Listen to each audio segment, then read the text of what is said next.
How does institutionalized racism in schools affect students? I derived this question from my book, I Know Why the Caged Bird Sings by Maya Angelou. This memoir follows the life of Maya, a young black girl growing up in the 1930s. She was extremely bright for her age and realized early on that life wasn't fair for people who looked like her. On page 180, she states that we were maids and farmers, handymen and washerwomen, and anything higher that we aspired to was farcical and presumptuous. Maya knows that she has almost no chance at becoming successful in a world that despises black people.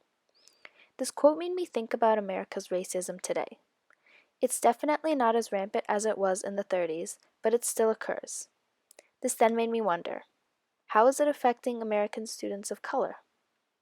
I decided to do some research and find out.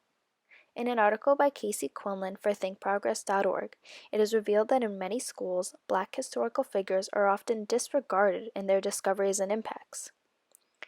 Quote, black students are also expected to stay engaged and interested in courses that don't recognize the reality of their lives and don't cover the contributions of black political leaders and artists as often as those of white historical figures.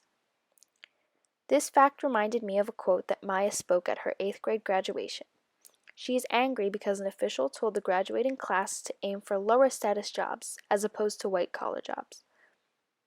The white kids were going to have a chance to become Galileos and Madame Curies and Edisons and Ganguins, and our boys, the girls weren't even in on it, would try to be Jesse Owenses and Joe Lewises.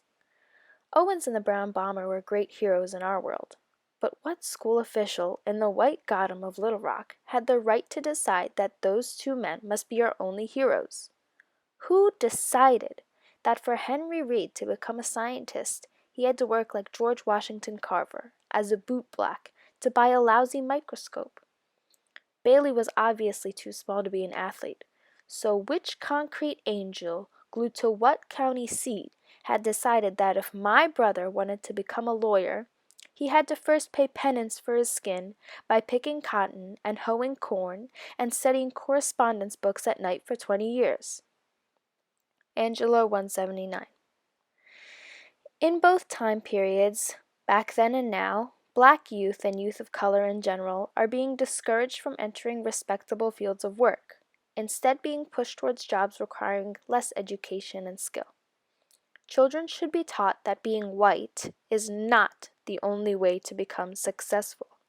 If historical figures of color were more widely appreciated and celebrated, it would show students that anybody, regardless of race, is capable of making history.